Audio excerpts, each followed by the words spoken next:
Welcome to Season 2 of the Erotic Realm podcast, where we explore the world of eroticism, one erotic realm at a time. I'm Em, a sexologist and kinkster. The mission of the Erotic Realm is to humanize desire in all of its forms, including darker desires. Each episode, we dive deep into the psychology of desire with a sexpert, everyday kinkster, or a kink expert. This is an independent podcast.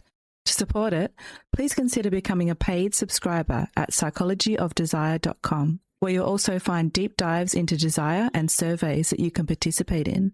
You can also sign up there to get the podcast delivered directly to your inbox when it's released. And now for today's episode. Before we get started, I have something very excited to announce. The podcast has been nominated for the Australian Adult Industry Awards in the category of Best Podcast.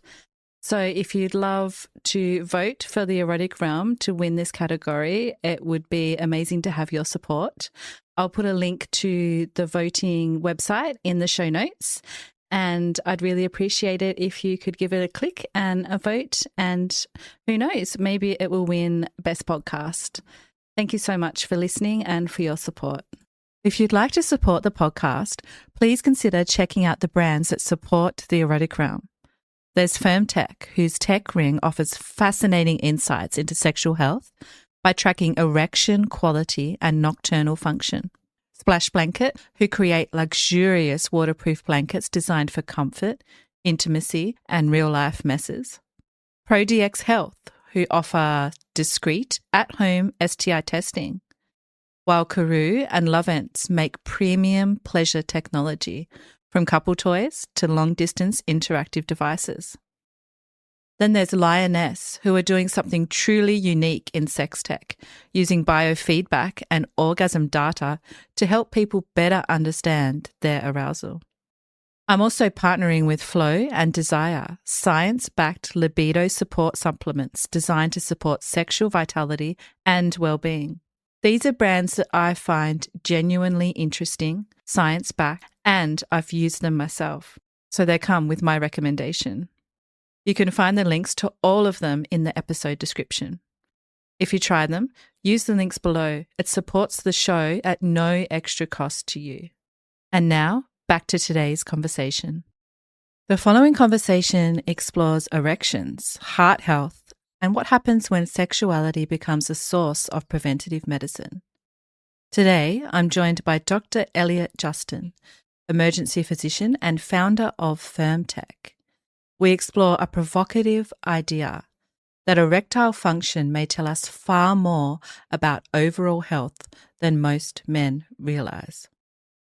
We unpack the emerging science linking erectile changes to cardiovascular risk, why sexual symptoms are often overlooked as health data, and how wearable sex tech may be reshaping men's relationship to vulnerability, prevention, and desire.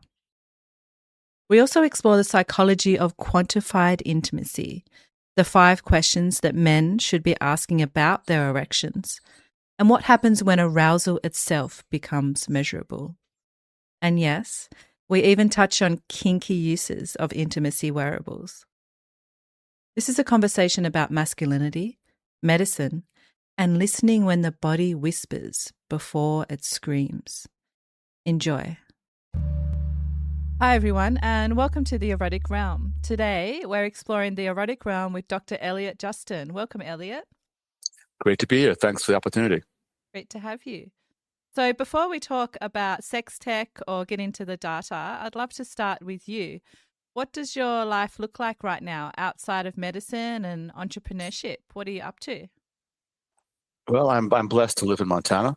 It is a beautiful day. If I was speaking to you, I'd probably be out skiing. And I'm a passionate rider of horses. And frankly, I love the serenity of rural living. I love living in a high-trust community. Mm-hmm.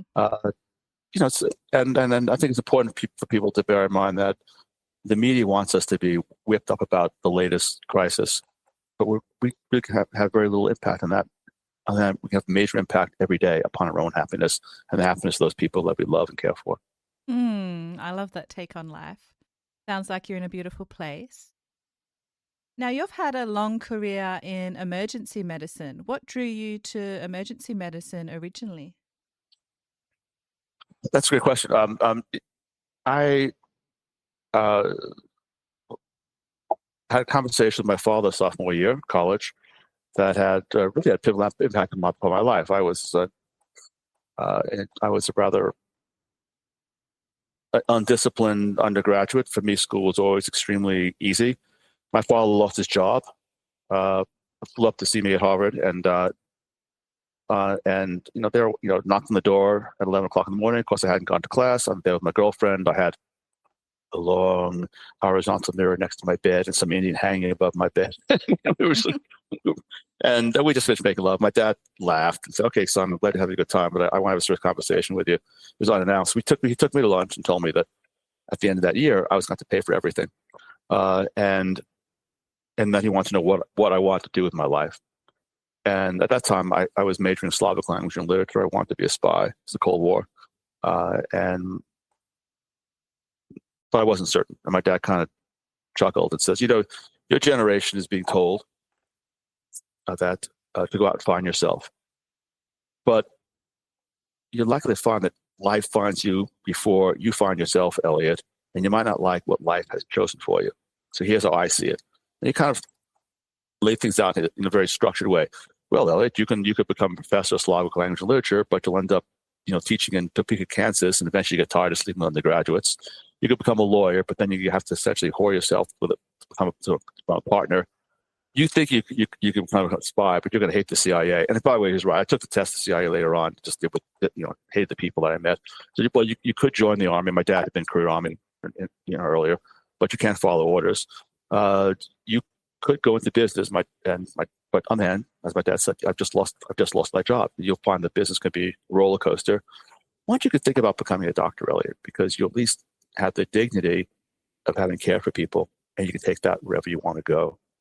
And that I can't say I woke up next morning and said, "Gee, I want to become an emergency physician." But emergency medicine at that time wasn't even a discipline when I was in medical school. It became a discipline when I was in graduate school, when I was in residency, and it was a relatively new specialty, which meant it would be exciting. It involved taking care of people under life-threatening circumstances, and also dealing with the unexpected, and that appealed to me. So I had a long career in emergency medicine. I think I probably saw about 185,000 people in the course of my career. Wow. And a very satisfying career, a lot of work in pre-hospital medicine. And it led to where I am right now. I'm in short of a heart attack or a stroke, there are a few emergencies that concern a man as much as a consistently limp dick. So it went back in the 1990s when Viagra, sildenafil became commercialized. It was sort of it was restricted to no more than 10 pills a month, and it had to be approved by a urologist. And we would have Ben coming to the ER on a Friday or Saturday night wanting pills right away, and we'd have to call a urologist. And of course, they didn't want to be called at 2 o'clock in the morning for a prescription for Viagra. Mm-hmm. We actually, at one point, we bought the urology department at the hospital I was working at a Viagra beeper. They didn't think that was very funny. Anyway, I've always been really interested in sex. Okay. I don't know many physicians. I've never met any whose mothers took them to see a urologist 3 times when they were an adolescent because the mother was concerned that their son's masturbation habit would lead to them not getting into college. Oh my goodness! Here I am today, though, Mom. See, you made it. I made it exactly. So and many years later, my career in emergency medicine led me to think, how can we give people data at home that both be preventive values to see doctors, or if they have to see a doctor, they can figure out what's the most cost-effective way of dealing with a problem. Because the healthcare system in Australia, United States, wherever, it's about money. Mm-hmm. People get the care that can be billed for, not necessarily the care that they need. And what do people most want from an emergency medicine doctor? They want advice. How do I treat people who call me up for advice? I give them advice if they're close, if they're friends. Even strangers. I've always given away a lot of free advice. But what does the healthcare system pay for advice? Nothing. Hey, I got to come in. I got to see you. I got to do tests. Et cetera, et cetera. So the healthcare systems around the world are really dumb. We could have to do a whole entire podcast about that. But let's talk about sex. So about 4 years ago, a urology professor, I found a telehealth company, and then that got me interested in remote patient management technologies, wearables people could have at home that will give them valuable healthcare data. And we live in this incredible age of smartwatches, smart rings, smart scales, but there's a gap, and that gap is sex. And what do people care more about, frankly, than sex? And so this urology professor, I live in Montana. I ride horses. At one point, I'd broken 6 ribs and 6 vertebrae. And by the way, I think I knocked that tree to pieces. But fortunately, my spinal cord wasn't damaged, but it got me interested in what's been done to rehabilitate sexual function in men and women who've had a spinal cord injury. And there were papers claiming they were able to neuromodulate human sexuality. Neuromodulation, for most average person, they think about cardiac pacemaking. We implant electrode inside the heart. We have a power source, and we can make the heart beat on its own. Well, imagine being able to pace human sexuality, especially in the Asian population or population with sexual problems. It'd be extremely powerful. So that intrigued me. I tried it out on two male sheep, and we got weak erections. We got ejaculation, but we also got defecation, urination. So it wasn't exactly bedroom friendly. Maybe in Sydney or London and New York City, but that would be bedroom friendly. So I tried to publish this research. I actually tried it on myself. I had a urology professor at the University of California, San Francisco, implant electrode by my pudendal and cavernous nerves, which the nerves that everyone's 2 favorite nerves that no one's ever heard about. No. They come out from the pubic bone, and the nerves are responsible in men and women for arousal and climax. And I felt nothing other than tingling from electricity. We tried all sorts of amplitudes and frequencies and voltages. I don't think we understand actually how I think it's much more complex than we imagine. And we don't. And but what you read about online or in the textbooks is something not accurate because it's not reproducible. So anyway, I called the Project O, and it was a cocktail party story for a while. And a professor of surgery at the University of Utah told a professor of urology at the University of Utah, "Hey, I know this. I know you're interested in assessing nocturnal erections. Why don't you contact Dr. Justin? He's done this thing called Project O." So this Dr. James O'Talling is a renowned American urologist at the University of Utah. Contacted me, said he wanted to count the number of nocturnal erections that men have, and I said, "What the fuck for? Jim, why should we care about that?" And he explained that they are a leading indicator of men's cardiovascular health as well as the sexual health, and that kind of took me aback because in medicine there aren't a lot of leading indicators. I mean, in medicine we treat associations, high blood pressure associated with stroke, elevated low proteins associated with atherosclerosis. They're not predictive, though. I mean, if your baseline cholesterol was 180, it suddenly went to 240. What does it mean? They probably doesn't. It's not predicting that you're going to have a heart attack. Right. Well, it turns out that the men what makes this a leading indicator is that it's predictive. If a man's number of nocturnal erections goes down by 50%, and this is on a consistent basis, not because you got drunk or because you're dating some stranger online, but if they go down by 50%, you have a close to 50% chance of having a significant cardiovascular event, angina, heart attack, stroke, over the next 2 to 3 years. So that's really powerful. So when he said that to me, I thought I got to get involved with this because that's like another vital sign, and one that men, and we're developing bias in women as well too, but one that men particularly, obviously care about, and it could be more motivating to them if they had data to lose some fucking weight, get in better physical condition, watch your diet, consider what bad habits you have that might eventually lead to poor performance, poor sexual health. So when this doctor told him about the nocturnals, I thought, well, why would we limit ourselves to nocturnals? Let's measure all erections, because what do men care more about? What's happening on night shift or what's happening when they're trying to perform? So I got involved in this for the data. and I can talk about that in a moment, but because the data is showing some things that are very unexpected about erectile dysfunction. Mm-hmm. But I ended up solving the cock ring problem. And what's the cock ring problem? Please tell us. You're here today to speak about yeah. FirmTech, right? So you've created a product out of this journey that is called FirmTech. So what is FirmTech? Sure. Well, there are two products. I mean, the first product is a tech ring. Mm-hmm. So it basically we've embedded sensors into an erection ring. I don't like calling it a cock ring because that kind of puts into the realm of the sex toy novelty, right? And it's not. So our mission at FirmTech is better sex and better sexual health for everyone. I want everyone to enjoy a longer life lovemaking that we all aspire to, and we are all men and women on the road from what I like to call erectile fitness. I want to emphasize fitness to dysfunction. We don't know where we are on that road because we don't have a dashboard. So crashes, breakdowns, they can occur. So we're giving men data. We're giving the vital signs of their most vital organ. One overnight, the tech ring counts the number of nocturnal erections, measures their duration and firmness. Every man should be asking himself, every man over the age of 40, 45, are my nocturnal erections lasting 25 to 35 minutes? Are my nocturnal erections 6 out of 10 on average on a 1 to 10 scale in firmness? Am I having 3 to 5 nocturnal erections per night? Because they're not. They've got a problem. They're an outlier, and they likely have a problem. And the worse the numbers are, the more likely they are to have a cardiovascular or urological problem, and they need to see a doctor. But without the data, we're just guessing. Mm-hmm. But in order to collect the data overnight, I had to reinvent the cock ring. Because these cock rings are these hard silicone rings. They pinch, they're uncomfortable.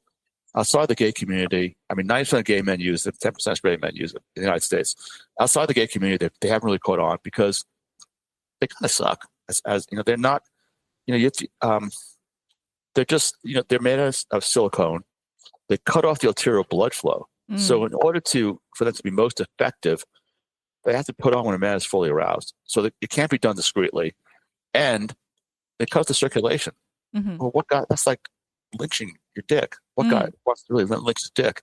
Well, you got to be really, really into your own performance in order to lynch your dick. And I think the gay men are obviously more interested in this than the straight guys are. They don't have the pride issues that straight guys have over this issue. So our rings are made out of elastomer, not silicone. Elastomer is more allows the arterial blood to flow in. Our rings just constrain the venous return. So after coming up with a device to assess nocturnal erectile health, I realized that we actually reinvented the erection ring. We'd moved away from something that was, frankly, it's almost insulting. Look at the multiplicity of vibrators. Mm-hmm. Just the variety of forms, vibrations, textures, dildos, insertables, puffers, and on and on and on. I laugh when every once in a while women will complain about that they don't have enough attention paid to their sexual health. Heck, you got a multiplicity of really extraordinary products, and I think, I'm 73 years old this month. Actually, this Saturday. In my lifetime, the vibrator has left the closet. My mother's vibrator was stuffed into the bottom drawer of a closet in the garage. God, I don't know what a sex life like with my father. Our daughter recently got married. We'd take them on dates, and I think that my wife Annie's in the room right now could go to bed with a bandolier of them. What am I wearing? What's coordinated with my lingerie, and what type of pleasure do I want? And maybe I want to switch out from this to that. It's really it's extraordinary. What do men have? Mm-hmm. Men have shit. Men have these until our device. They have these hard silicone rings that are uncomfortable, or they have strokers. Well, a stroker doesn't have a brain attached to it. It's just a vibrating tunnel. And they've never, they tend to plateau. The stroke companies will, max out a few 100,000, but they don't catch on because they're not superior to a hand or a mouth. So, having come up with a ring that I realized was comfortable, and our rings are easy on and off with a hook. It's actually inspired by the bra. The bra is a ring that goes over. Women don't put on bras over their head. It's a ring that opens and closes the hook. So our rings, the only ones in the world that open and close the hook. It's an easy on, easy off feature, safety feature as well too. We've had, we've demonstrated, well, research have demonstrated 3 papers that our ring is, in one paper, is as effective as 10 milligrams of tadalafil, most commonly Cialis, most commonly prescribed erection pill. And another paper, it was superior. And both together optimize performance. I mean, any guy who's listening to the show tonight can prove to himself that he needs a ring. Why is that? Or excuse me, I'll rephrase that. You should want a ring. You don't need it. You want it. Why should you want it? Well, get rock hard. You know, go to go to Pornhub or XNX, wherever you go. I don't know, people, you know, Pornhub's probably the big one, but I don't want to endorse a brand. But there are other channels. Get rock hard, and then no stimulation, and the erection will go down 25, 35 seconds. Get rock hard and put a ring on it. Ours, of course, being the best, but any ring will do. You can use rubber band. You're going to stay hard for about you're going to stay hard for about another 2 minutes before your erection goes down completely. You couldn't, you know, pleasure yourself or pleasure a partner. And if you want to take the experiment a step further, take 10 milligrams of tadalafil the next night, and you'll stay hard for about 2 minutes. Put the ring together with tadalafil, you're going to stay hard for close to 4 minutes after full erection with no stimulation. Well, that's a game changer, because it's really telling men that there's now something there that's going to optimize your performance. Might not be as good as a vibrator, but it's going to be great. Here's another reason why. Our most popular selling product, which is the Maximum Performance Ring, is just a bit tighter. It's been designed, and the same thing can be achieved with a tech ring, because tech is adjustable. But the Maximum Performance Ring was designed in a trial to increase the ejaculatory phase in a man by 50%. We don't want to choke off the ejaculation, because that's called retroejaculation. It can be uncomfortable and actually can lead to infection. So we just want to delay it. So my ejaculatory phase with our Maximum Performance Ring goes from 4 seconds to 7 seconds. Well, that's an incredible orgasm. I don't have sex out of ring right now. And if you told me 4 years ago that I'd be speaking to Em and about promoting erection rings from a data perspective, I would have said no way. Because I would have been like most straight guys. I don't need that. I'm good. It's not about being good. It's about, hey, you want to be great? So here are the 5 questions that every man should ask themselves. 1, do I want to get harder? Well, all guys want to get harder. I'm not talking about porn star hard. I'm just talking about retaining a little bit more blood. So with a good ring, ours, and there are other companies that make good rings like Oxballs, but with a good ring, you will increase your girth, not the length. I'm not talking about that. Increase your girth by 3 to 5 millimeters, an average man. So no one's going to walk by and say, "Oh my God, fucking porn star! Look, he's 5 millimeters thicker." But that's more blood that the penis can hold with vaginal, manual, oral, rectal stimulation. The more blood is held in the penis, the more intense the pleasure.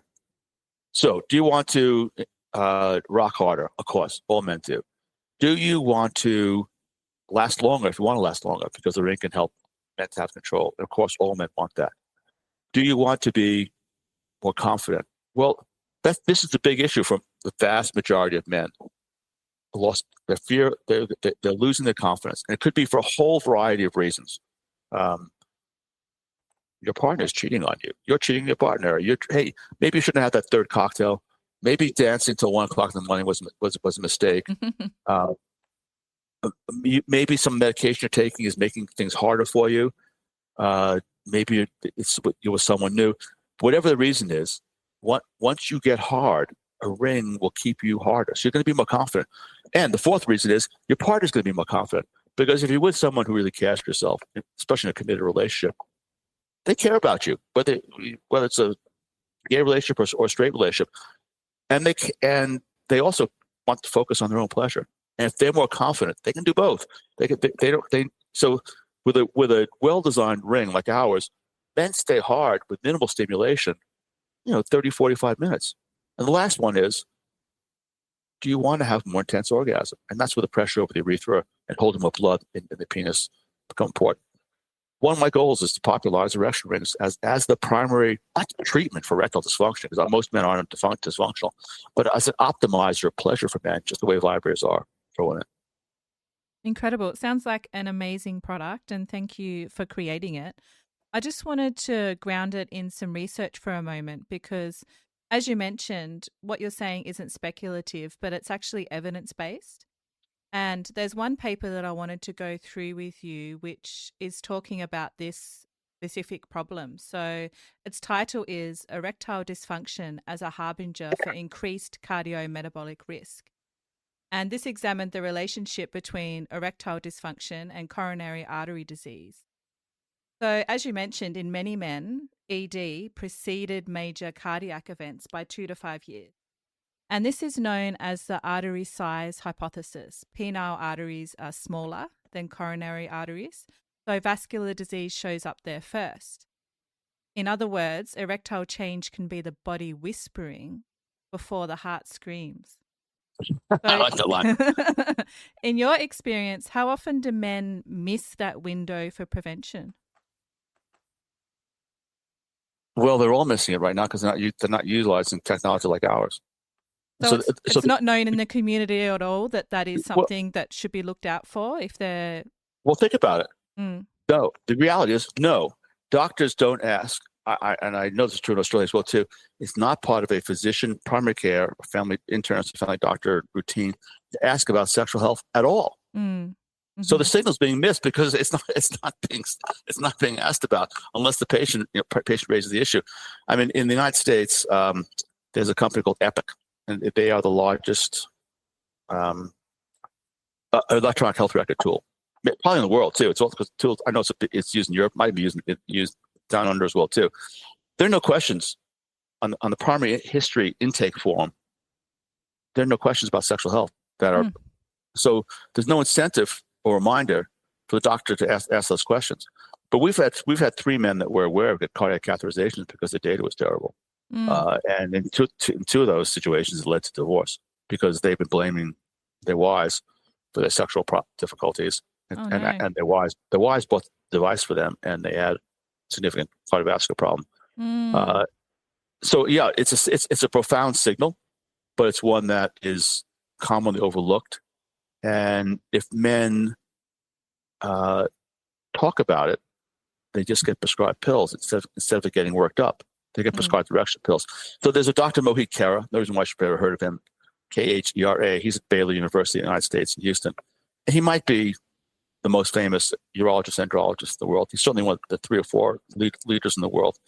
And he recently said that Viagra is Vicodin. And what do you mean by that? He meant that doctors shouldn't be prescribing Viagra without first asking other questions about cardiovascular and sexual health. And they don't. They just it needs to be looked at in depth. I want to get to the key question that they should be asking in just 1 second. And he also, in the same podcast, and this was unsponsored and unsolicited by us, he also said that our technology is the only technology outside of an academic lab that can assess blood flow in the penis as something that profoundly reflects and indicates the status of one's cardiovascular health. And when I came up with this technology, the prototype probably 3 years ago, and I saw that I had 5 nocturnal erections per night, I was like, oh my God, it was great. I felt better about that than like a stress test, because in effect it is like a mini stress test. Like we can't make that claim formally. So the data that we have, this enormous data set we have of closing on 200,000 erections on over 3,000 men. Wow. Kind of, what does it show? So what were and it gets this cardiovascular issue. So, and the academic doctors were expecting that as the incidence of erectile dysfunction goes up 10% per decade after age 30, that the firmness of nocturnal erections will go down, the number of sex erections will go down, and the firmness of nocturnal erections will go down. And we're not seeing it, except in men who have significant cardiovascular disease. So there's like 12-13% of men have a problem. They deteriorate as their heart starts pumping blood as well, or as their arteries get narrowed due to diabetes, hypertension, atherosclerosis. But the vast majority of men, up until their late 60s, are staying just as hard as guys in their 30s. So why are they reporting more erectile dysfunction? What is really going on with these men they get hard? But then what happens? They get hard and they lose it. So the fundamental problem here on the medical side is a misdefinition of erectile dysfunction. Okay. And I think it was defined in the 1990s by the National Society for Sexual Medicine, by consensus, with the best of intentions, but the data it's really outdated. So here's how it's defined. First clause, inability or difficulty to get an erection. Okay, well, that's one group of men. Those men, if anyone is listening and has that problem, and it's not due to too much alcohol, it's a chronic problem, you need to see a cardiologist and a urologist, because you are at risk of having dying. You're at risk of having a major cardiovascular event, heart attack, angina, stroke in the next 2 or 3 years. Mm-hmm. But the vast majority of men, the second part of this definition is difficulty maintaining erection. Different disease, different physiological problem. The first group aren't getting blood in. The second group are getting erections, and they fade. Mm-hmm. Now, the pills put a little more blood in, and they do help. But the primary direction of therapy should be to keep blood in. Now, men could be losing their erections for a whole variety of reasons. You've lost your confidence. You got relationship issues. Alcohol, huge problem. Maybe smoking an entire joint was a problem. Maybe you just had 1 or 2 puffs. Stress, sleep, and then there are medications that we doctors prescribe that make things worse. There are antihypertensives, and almost all the antidepressants make it harder for a man to sustain erection. Mm-hmm. But if the man is getting an erection, the goal of therapy, primary goal of therapy, should be to keep blood in. Only a ring will do that. There are no pills that will keep blood in. And that's, in retrospect, this is so obvious. You think, how was it overlooked? I'm an old urologist that came up with heart failure or arterial insufficiency as being the major problem. Don't these guys have dicks? I mean, didn't they notice as I got older, it got hard to stay in erection? I mean, what's going? It's because it should be obvious to every man. We all lose our erections faster as we get older. I'll talk about my own marriage. I met my wife when she was probably like 20 or 21 years old. We went out for 6 weeks, and it was really great. It was really hot. We spent like 6 weeks in bed. And then we didn't see each other for 11 years. Now, when we first went out when I was, really young guy, I could get a hard on just by holding a girl's hand. Mm-hmm. When I met her the second time, it didn't happen. Was the fact that I wasn't turned on? No, of course not. Matter of fact, I was actually more turned on because I had a lot more sexual experience over the interceding, 10 or 11 years. As men get older, it's harder for us both to get aroused, but also to sustain arousal. And any women who are sexually active with men will notice this as well too. Women have vibrators and men have shit, and men should put a ring on it if they want to optimize their performance. Mm-hmm. So at what age do you recommend that men begin wearing FirmTech? When is it most likely to have these issues and have these cardiovascular events? Sure. Well, I'm confident that what we're doing will become the standard of care for just an overall evaluation for all men between the ages of 40 and 50. Mm-hmm. For younger men who have consistent problems, performance, it's valuable as well too. And we've had 2 men in their 20s. One had an adrenal tumor, and the other was abusing anabolic steroids, with a ring signal to them that, I've got the nocturnal erections of an 80-year-old rather than around the 24-year-old. So if a man is, if with all, if you go to the science section of myfirmtech.com, click on our research, you'll see all the papers that are being done. I'm pushing for all this research because I want what we're doing to become a screening standard of care for all men over the age of 40, 45, or 50. If a man younger than that is having consistent problems, the device can tell him, hey, is a problem in your head or is something else going on? But that's the tech ring. In my strong opinion, all men benefit from the optimizing performance of the non-technological versions of the ring. I don't have sex without a ring. I don't need a ring. I want to have sex with the ring for the reasons I mentioned before. My wife's idea of foreplay is to put on red lipstick and dangle a ring in front of me. I'm a guy. I'm easy. But in my lifetime, I said before, vibrators become normalized, and rings should become normalized for men as well too.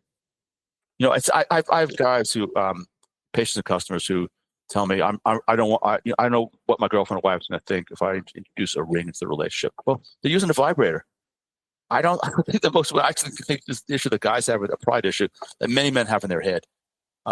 And I think that women are much more open to, hey, what does a woman worry about, or for that matter, a guy worry about? They're sleeping with the guy. They're going to lose their erection. Mm-hmm. So say there is a man listening and he buys a FirmTech and wears it. How quickly will he know if there is an issue or not? It's it's an easy to use app. It's Bluetooth enabled. Bluetooth is off when it's on the body, but you upload the data in the morning or after sex, because it's by during sex as well too. And you get the data. And the data and the application has notifications, as in, hey Elliot, I'm gonna tease you, M. Hey Elliot, since you've been sleeping with M, you've had twice as much sex and your erections are 50% harder. Way to go. But yeah, amazing. Because anyway, or it could be the reverse. Hey Elliot, your erection, the duration of your erections has gone down by 25%. Are you taking any medications? Have been any changes? If this problem persists, you should see your doctor. Mm-hmm. The data can be shared with doctors. It's all cyber secure, and it's anonymized, on the web. So one reading is not enough. Just the way one blood pressure reading really shouldn't be enough. Right. We recommend at least 3 to 4 not overnight recordings, and we'd like to have 2 sex recordings, ideally solo, one solo and one with a partner. Although if someone doesn't have a partner, it can just be solo. But the more data points we have, the more accurate that our suggestions will be. So I'll pick on myself. If I drink heavily, I have less nocturnal erections. If I would travel to you in all those hours on a plane and got there and was taking Zolpidem for sleep, I probably wipe out my nocturnal erections for a couple of days as well too. So those readings would give me a false impression of what's going on. So we recommend about five recordings before we can confidently say, yes, here's your average performance. And in the app, men can now compare themselves to several thousand men. This is extremely valuable. When we launched this company 3 years ago at CS, we had like 1,200 recordings, and probably 25% of them were mine. So 20% of them were my engineers. So it wasn't that valuable. But now, with this enormous database, men can get a sense of where they stand on average. And of course, we don't want to be average. We want to be above average. Mm-hmm. So I've been thinking about your work as part of a larger cultural shift, what many are starting to call quantified desire. We're moving from how do I feel to what does the data say with a lot of this technology. What do you think happens psychologically when arousal becomes something measurable? Oof. Well, I think the one clear benefit is that people will know where they stand. Mm-hmm. And so they can both prevent problems by seeking to optimize their data. And if they have a problem, they can manage it more effectively because they now have a tool that will make the interventions objective. So if you're going to start testosterone, what's the right dose? What am I seeing more nocturnal blood flow? Am I erection? Am I taking the initiative more often? If you're taking a PD5 medication like Cialis, well, what's the right dose? I know for myself that I take 5 every day, but I get no more benefit with 10 or 20. But I wouldn't know that without. So why would I expose myself to potential side effects? But I wouldn't know that without the data. I think we're just. Is there a negative side? I think the negative side is more on what's going to happen with robots and with feelings. But that's a whole other long conversation. Mm-hmm. And what about the data that you've collected? You mentioned over 3,000 people, and I think you said 200,000 data points. Close to 200,000 erections, yes. Yeah. Have you seen some interesting patterns in the data that you weren't expecting? Well, the big one I mentioned, which was the academics, and myself included, because I listened to them, were expecting that as men got older, we would see a decrease in the number of nocturnals, the first nocturnals, and the first sex erections. And we didn't see that until late 60s or early 70s. So that's really unexpected. Mm-hmm. We're seeing the data also is being used to help men decide to monitor potential therapies. For if they have a problem. I'll pick on shockwave therapy, which is really popular in the United States. If the United States shockwave is a cash business, and it's between $6,000 and $12,000 for a course of therapy. Oh wow! Well, if a man is having 4 nocturnal erections per night, he's shocking his head. He's got psychological issues. If he's having 2 or less nocturnal erections per night, he probably will benefit from shockwave therapy because it probably is vasogenic disease that can benefit from shockwave therapy. And then men are also are altering or stopping taking antidepressants because they can actually see the impact. They can't really quantify the impact on their mental health, but they can see the negative impact upon their sexual health. And they'll either ask the doctors for different medication or they'll try to get off the medication. So there's the benefits. The benefits are profound, as well as being but the greatest benefit is not really related to data. It's the fact that most men suffer from venous leak as they get older. And the ring solves it. I mean, typical scenario I hear about, and I've experienced it myself, as most of the men probably listen to this show, if they're heterosexual. You're in a committed relationship. In a healthy committed relationship, the women come first and third. Man gets hard, goes down on his partner, halfway loses his erection. She has an orgasm. She doesn't want to pay attention to him afterwards because she's in her post-orgasmic bliss. And she expects him, penetrate me, because that's supposed to be yada yada, but what guys want. And the guy is not getting enough stimulation to sustain his erection. He loses his erection. But with a ring, he stays hard. And with a ring, he can anyway. It's been really interesting talking to men. Sometimes, and actually, you start asking questions. How simple it is, because the first question that women involved with men, or men involved with men who have trouble, or the doctor should ask is, do you have difficulty getting erection, or does your erection go way too fast? And and everything, the rest of it just flows. The therapy just flows from there. Mm-hmm. Now, this podcast in its first year was mostly talking to kinky people. So we have a lot of kinky people still listening to the podcast. Do you know of any kinky people utilizing FirmTech? You mean aside from myself and my wife? One thing I love about kinky people is that they plan for pleasure. People who aren't kinky tend to rely too much on spontaneity. And I think that's a mistake. Yeah, but definitely. There are 3 DOMs using it in the United States that I'm aware of. And what do they like about it? Well, one is, and we hear this from male subs, we hear it from gay masters as well too, male subs, is that if you're dominating someone, it's more exciting to both partners if there's an erection involved. If someone's going to be spanked or flogged or whatever, e-stimmed, and they lose their erection, it's kind of a buzzkill for the scene in most cases. Not always. Maybe that's the goal of the scene. I don't know. But it's kind of it's in general a buzzkill, and so people like that aspect to it. I mean, we got people who go to parties like to use the ring, but what's the most common thing that happens to men at a sex party is they lose their erection. But with a ring on, they're more likely to sustain the erection. And we also have guys who are on the gay side who are using this for gamification.